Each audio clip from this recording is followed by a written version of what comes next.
Импорт бол тухайн улсын эдийн засгийн эрүүл мэндийг илтгэх чухал үзүүлэлт юм.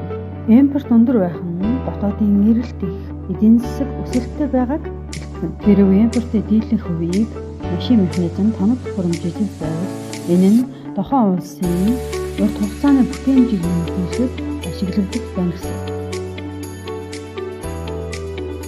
Цэвэр экспорт нь импортоос давсан тохиолдолд тухайн улс гадаад худалдааны ашигтай байна гэж үздэг.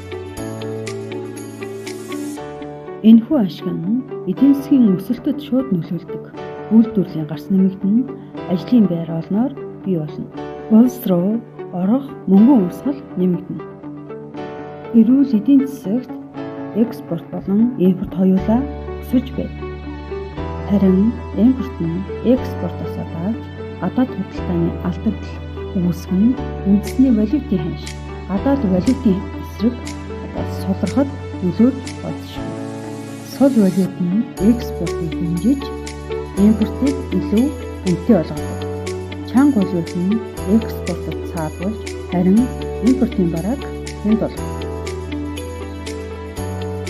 Өндөр инфляцийг дагаад банкны хувийн түвшин өсөвч валютын ханшид үзүүлэх нөлөө нь холимог байдаг.